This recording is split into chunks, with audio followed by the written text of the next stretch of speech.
Welcome back to the Dorian Finance Podcast. If you're new to my podcast, it's about finance, business, and much more. I'm Dorian. I'm thrilled to be your guide on your path to financial freedom. Let's get started right by you following my podcast. It's not what you do that makes you rich, but how you do it that makes you rich. Financial literacy involves many different key topics that is designed to help you understand and manage your own personal finance. And those topics have a few questions that you need to answer. First one being, what is your current financial situation?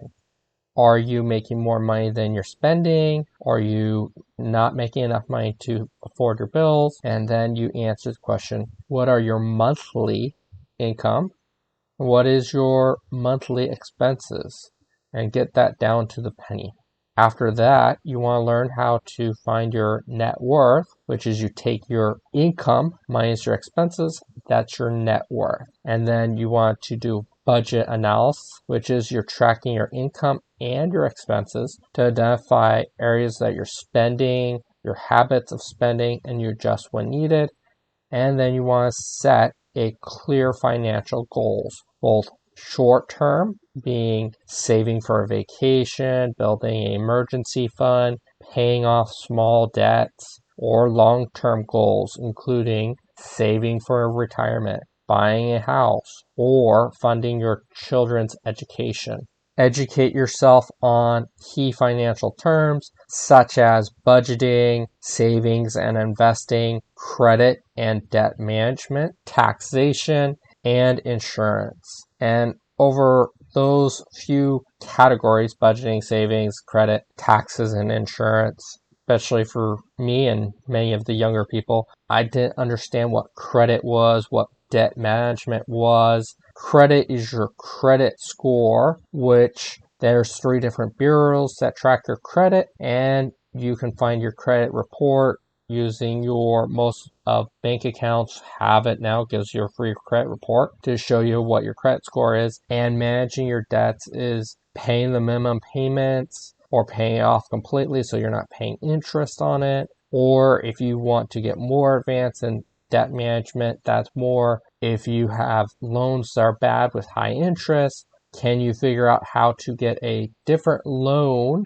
to then get a lower interest rate by transferring that debt to another, or debt consolidation if you aren't able to track your accounts, which usually easiest way of tracking your accounts is putting your accounts in a Excel sheet and tracking it that way so you're not being like, okay, I think I have this bill or I think I have these accounts.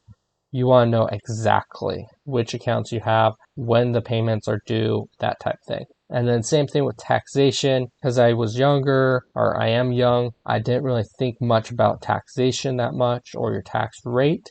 But you can figure out ways to get tax deductions, tax breaks. For example, I'm in college, so that they give me a tax deduction for being a college student. That was a very good thing. Same thing with insurance, which that's life, health, auto, home insurance, that type of thing. You want to figure out which ones you need and figure out how much you want to pay for each one. And as you get more and more older, life and health become more important. Home insurance becomes important. I have a realtor friend that told me a story of one of her investors that decided to stop paying a $50 insurance payment, and it was a rental property, which that's an even bigger red flag. If you have a rental property, you definitely want insurance. And they literally had something happen and it damaged the roof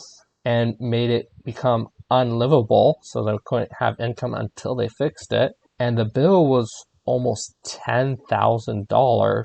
And because the homeowner didn't want to pay a $50 insurance payment, they now have to pay $10,000 to start making rental income. That is a horror story when it comes to insurance, and you want to keep in mind on that. And then you want to implement and create a financial plan, a budget plan. You can use I use an Excel sheet. I like Excel sheet because if you do it right, you just put it in once and it will auto calculate all the rates. That's good. An emergency fund is you're aiming to save 3 to 6 months worth of your living expenses. So that means if you have no income, you can at least pay your bills for 3 to 6 months without trouble. And that is part of the plan. You want to have debt reduction plan, which is you can either do the debt snowball, which is you're taking your lowest debts and you're trying to pay them off as fast as possible, or you just figure out which ones have the highest interest rate, and that's how you can do another method too. And you have investment strategies, which are based on your risk tolerance, time horizon. And what is a risk tolerance? It is how much are you willing to lose?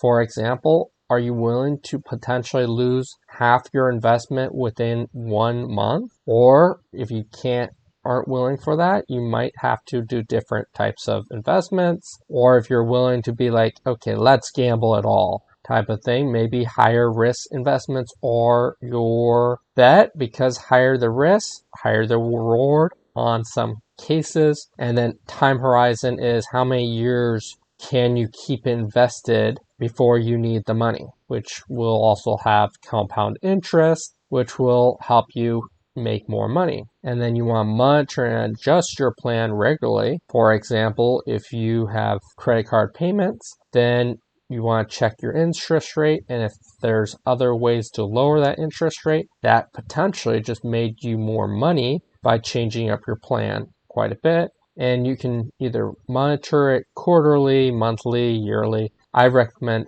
more is best. And reason for that is the more you check on your plan, and you might see little glitches in your system, especially your budget, and you want to improve that. And it also depends on, like, life changes will also have adjustment. Say you get a promotion, new job, you move to a new area, get married, an unexpected bill. They're all adjustable. And then you want to continuously learn. That's what financial literacy is, by reading books, going to workshops, going and reading financial news, blogs, many different things. Think about, like I talked about, compound interest. This podcast is a resource for financial literacy information.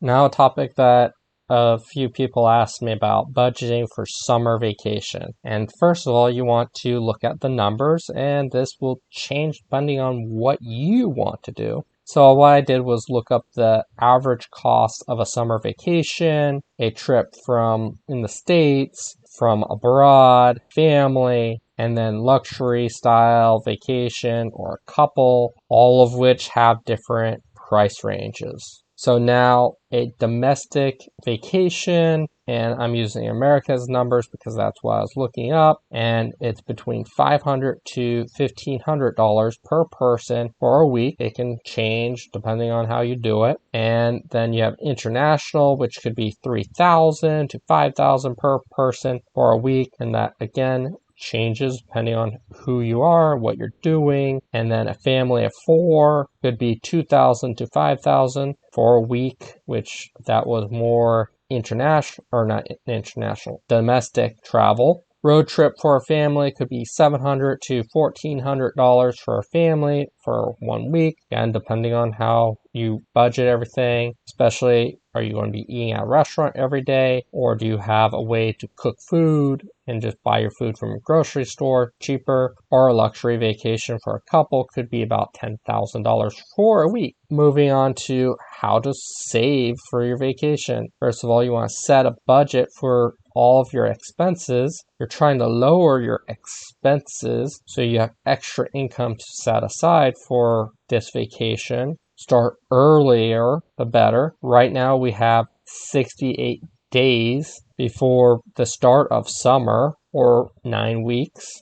But ideally, if you wanted to have it, you want to basically start even a year in advance. And a lot of times you want to do automatic transfers. So okay, I have $20 extra every week. I'm going to put that aside automatically so I don't spend it. And like I just said, cut back on your unessential spendings, maybe cancel Netflix for a month or two, so you have that extra money there. Any windfalls, tax returns, refunds, gifts, promotions, all that money you put into your vacation account. Earn extra money, maybe look for side hustles or possibly sell stuff on Craigslist or eBay, your stuff, to make some extra money, and monitor your progress. Use the Excel sheet, or you can just use a calculator and do it that way, and look for travel deals or try to look up different rewards programs. A lot of rewards program, travel programs are free to sign up, and they do give you a bonus, especially if you're going to do something quickly, and that's one way. And also be flexible on saving enough money. Maybe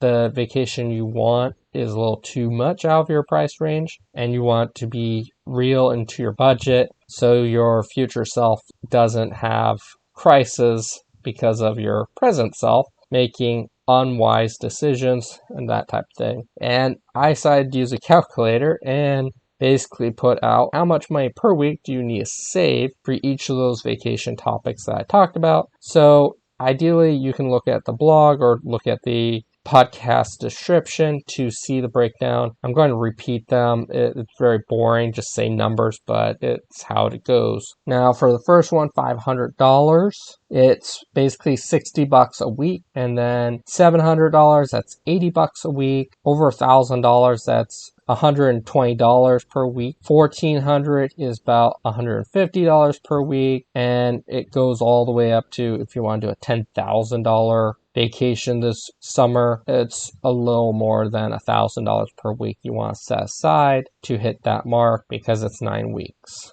And that's how math works.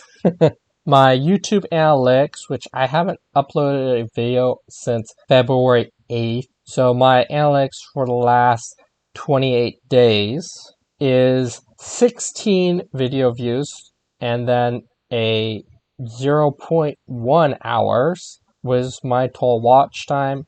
I did not get any subscribers, and because it was only 16 views, I didn't even want to do the breakdown of the top 5 videos for YouTube. But it's interesting to see that I'm still gaining video views, even though I haven't done anything for about almost 3 months. TikTok, for the same time span, the post views was about 561, which is a 64% decrease. Profile views was 172, which was almost 50% increase, which was interesting. I lost 2 followers. I got 3 likes and 2 comments, and I have unique views of 436, which again, that's more than a 50% decrease.